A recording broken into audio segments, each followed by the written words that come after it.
नमस्कार दोस्तों, आपका हमारे YouTube channel way of success में स्वागत है। आज हम पढ़ेंगे मेवाड़ का इतिहास। हमारा सेशन है मेवाड़ राजवंश को लेकर रहेगा। कल हमने मेवाड़ राजवंश का परिचय के बारे में पढ़ा था। मेवाड़ राजवंश में एक तो गोइल वंश हुए थे जिनकी स्थापना गुआदित्य ने की थी, और सिसोदिया वंश हुए थे, उनकी स्थापना राणा हम्मीर ने की थी। गुआ गोइल वंश है, इसकी स्थापना गुआदित्य ने की थी। गुआदित्य के पिता का नाम शिलादित्य शिलादित्य था। गुआदित्य के बारे में गुआ गुआदित्य के बाद में हम बप्पा राहुल के बारे में पढ़ते हैं। तो आज का सेशन हमारा रहेगा बप्पा राहुल का साम्राज्य विस्तार। इससे पहले हम जानते हैं कि बप्पा राहुल कौन है। तो बप्पा राहुल है वो गुइल वंश का प्रथम प्रतापी शासक था। बप्पा राहुल को ही कालभोज कहा जाता है। इन्होंने ही नागदा को अपनी राजधानी बनाया। इनके पिता का नाम महेंद्र द्वितीय था, और नागदा में सास बहू का मंदिर स्थित, नागदा उदयपुर के अंदर स्थित है।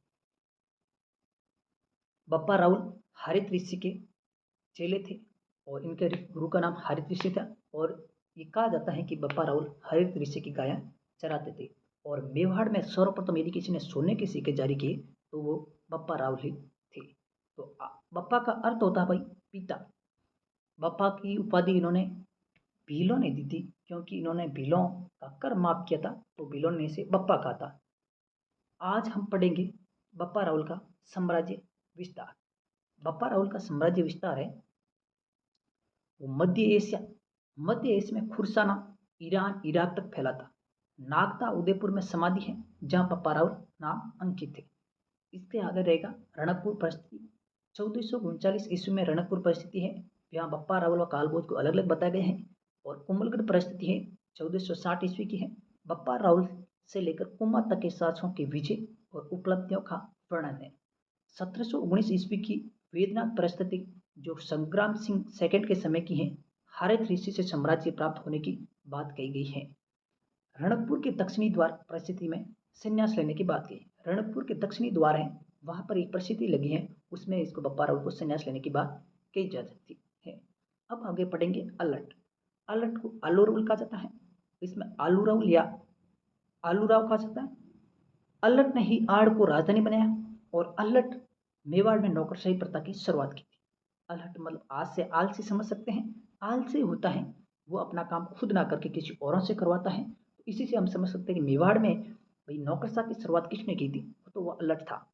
अलट हूण राजकुमारी हरिया देवी से ब्याह किया था। हूण एक विदेशी जाति थी, तो उसमें विदेशी जाति तीन थी, एक तो हूण, एक शक, एक कुषाण थी। आहड़ में बैरा मंदिर आड़ में बैरा मंदिर का निर्माण करवाया, और जगत अंबिका मंदिर का निर्माण किया। जगत अंबिका मंदिर को मेवाड़ का खजुरो कहा जाता है। क्या कहा जाता है भाई, मेवाड़ को खजुरो कहा जाता है। तो भाई मेवाड़ का खजुरो यदि जगत अंबिका मंदिर को कहा जाता है, तो राजस्थान का खजुरो किसको कहा जाता है भाई, किरणों में स्थित सोमेश्वर मंदिर को। हड़ौती का खजुरो भंड देवरा 12 में स्थित है। कहाँ भाई, भंड देवरा 12 में स्थित है।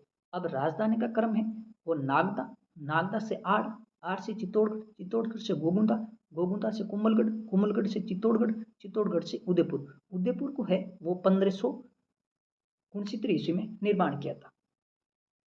अलट भरतभट्ट सेकंड के पुत्र थे। अब रण सिंह है, रण सिंह के दो पुत्र थे, एक तो राहब थे, राहब सिसोदा गांव का था, तो इसी कारण इसका सिसोदिया वंश पड़ा था। और श्याम सिंह थे, श्याम सिंह के दो पुत्र थे, एक तो सामंत सिंह थे, एक कुमार सिंह थे। सामंत सिंह है कीर्तिपाल चौहान के आक्रमण किया तो बड़ौदा को अपनी राजधानी बनाया, और कुमार सिंह है वो वापस राजधानी आड़ में आकर बस गए। अब रण सिंह के बाद में एक तो सैत्र सिंह, एक तेज सिंह, एक समर सिंह पड़ते हैं। समर सिंह का दो पुत्र थे, एक तो कुंभकर्ण था, एक राहुल रतन सिंह था। समर सिंह तराइन के द्वितीय युद्ध में मारे गए थे। सामंत सिंह तराइन के द्वितीय युद्ध में मारे गए थे, और कोकिल देव का पुत्र तराइन के युद्ध में मारा गया था। कोकिल देव आमेर का पंचम देव कहा जाता है। और सैत्र सिंह के उसमें वे सेनापति थे, एक तो बालक और एक था मदन।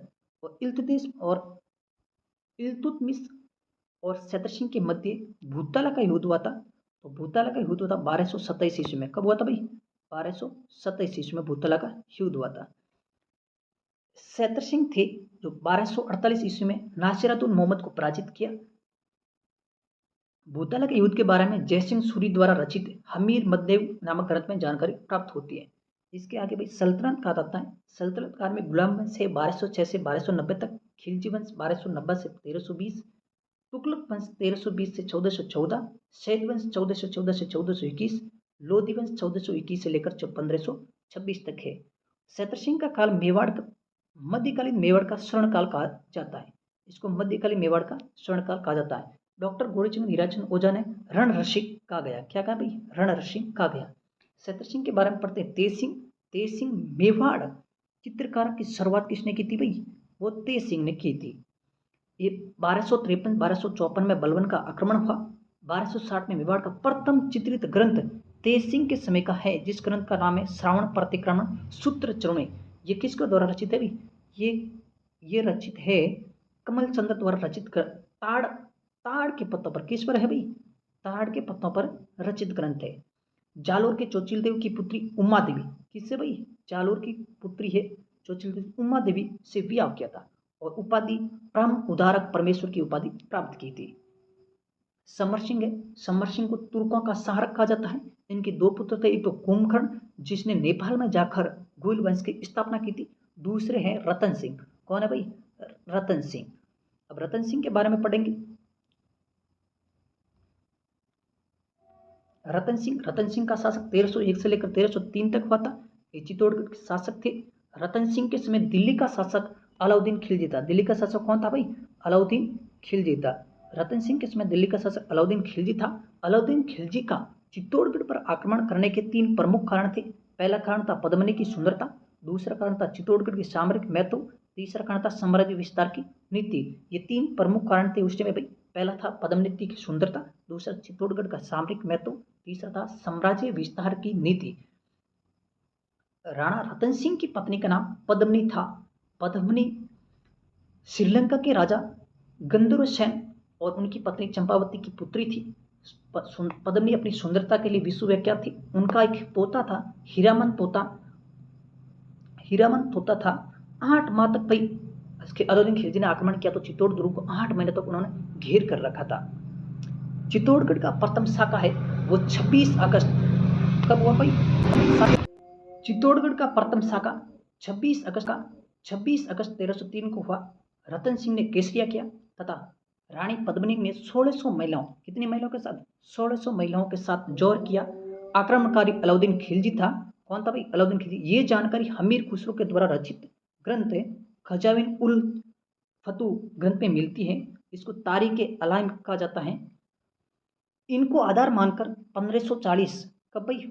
1540 इसको आधार मानकर 1540 में पद्मावत लिखी गई थी। मलिक मोहन चाशी के नाम अवधी भाषा में। किस भाषा में लिखी भाई? अवधी भाषा में पद्मावत ग्रंथ लिखा था। चित्तौड़गढ़ का नाम बदलकर अलाउद्दीन खिलजी ने खिरजाबाद रखा। क्या रखा था भाई? खिरजाबाद इसका नाम रखा था, जिसका उल्लेख धाबाई का पीर दरगाह अभिलेख में मिलता है। कहाँ मिलता भाई? धाबाई का पीर अभिलेख है उसके अंदर मिलता है।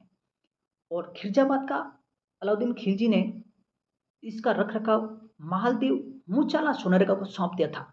मुचाला सोमर को सौंप दिया था। तो आज के सेक्शन में हम बप्पा राउल के बारे में और चित्तौड़गढ़ दुर्ग के बारे में, बप्पा राउल से लेकर रतन सिंह के तक के शासकों के बारे में पढ़ा। कल हम चित्तौड़गढ़ दुर्ग के बारे में पढ़ेंगे। यदि आपको हमारा सेशन अच्छा लगा तो लाइक कीजिए, कमेंट कीजिए और हमारे साथ बने रहिए।